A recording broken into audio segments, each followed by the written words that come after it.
이 지금 국민의힘 또 정부에서는 그런 얘기 하는 것 같아요. 국방장관 빨리 임명해야 되는 게 아니냐. 네, 공백이 너무 길어지면 안 된다 이런 얘기를 또 하던데 네. 야당의 입장은 어떻습니까? 민주당의 입장은? 지금 뭐 실제 국방부 차관이 일단은 대응을 잘 하고 있고요. 네. 장관 대응을 잘 하고 위기 관리를 하고 있습니다.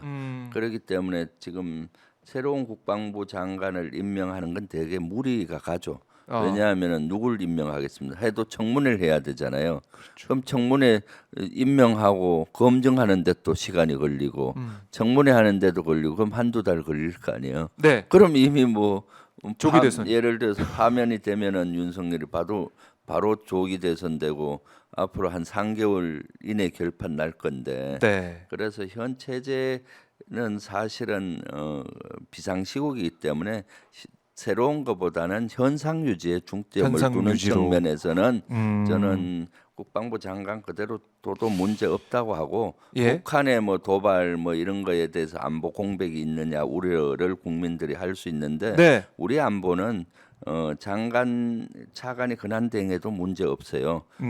다소 영향은 있을 수는 있지만은 왜냐하면 지금은 한미 연합 체계로 하고 있잖아요. 미군들과 우리 한국군이 같이 네. 한미 연합 체계로 북한을 감시하고 북한을 보면서 하고 있기 때문에 큰 문제는 없다. 그래서 현 국방부 차관이 대응하는 체계로 네. 한 3개월 정도는 문제 없을 걸로 보입니다. 네. 그러니까 우려가 되는 게 최상목 대행이 인사권을 행사하고 있는 모습을 보면 이번에 네. 박현수 이 행안부 경찰국장도 네. 이번에 서울청장 직무대리 임명하는 거 보면서 네.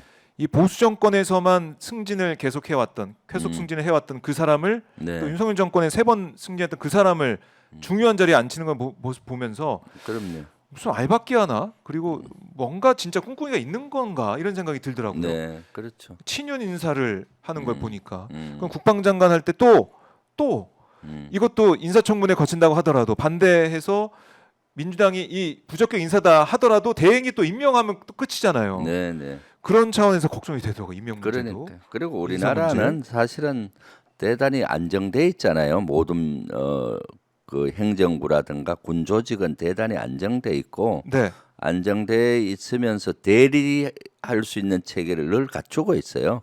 장관이 없을 때는 차관이 대응할 수가 있고 또 차관이 그 임무를 수행 못할 때는 실장 중에 누구 선임자가 할 수 있고 네. 이런 게 있고요.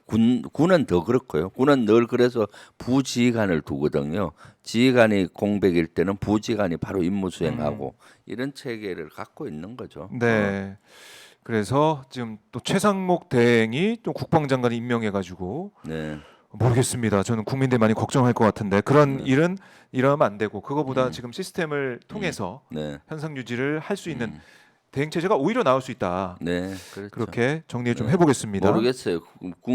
민주당이 추천하는 인원으로 한다면은 뭐 그 고려는 해볼 수 있을지 몰라도 뭐 그렇게 해도 혼란이 많이 가죠. 그럼 왜냐하면 민주당이 추천한다고 하면은 보수에서 또 가만히 있겠습니까? 계속 흠집내고 그러고 것이고 그러게요. 지금 상태에서는 네. 현상 유지를 2, 3개월 하면서 지금 군은 특히 사기가 많이 실추되고 하기 때문에 그런 걸 추스리는 그런 추스리는. 역할을 하는 것이 중요하다라는 생각이 듭니다. 예. 그리고 이제 군 얘기를 좀 더 이어가 보자면 군이 중요한 역할을 그동안 네. 우리 지금 대한민국에서 제일 뭐 중요한 역할을 해오고 있는데 이번에 계엄군이라는 네, 대한민국 군 입장에서는 또 치욕적인 또 역사를 만들게 됐어요. 그렇죠. 계엄군이란 네. 얘기도 듣고 반란군, 내란군 이런 내란군. 소리가 듣고 있잖아요. 네, 그래서 그 실추된 명예를 또 어떻게 세워 나갈 것이냐 이것도 중요한데 근데 이번에 어제 나왔던 네. 이 얘기를 좀 들어보면은 네, 탄핵 심판 변론에서 윤석열이 계엄 해제 의결에도 군사 시설에서 한참 있었다 이 얘기가 나오더라고요. 네, 네. 그래서 뭐 국회법을 뭐 찾아본 거 아니냐 뭐 이런 얘기도 좀 나오고 있는데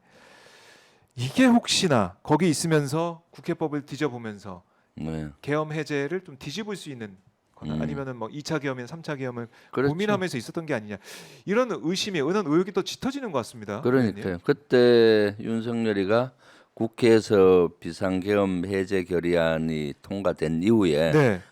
공 1시 한 15분인가요? 그때부터 한 41분까지 한 20여 분간 있었는데 네. 비상계엄 해제 결의안이 국회 통과됐는데도 합참 그 사항실에 계속 계셨던 거죠. 네.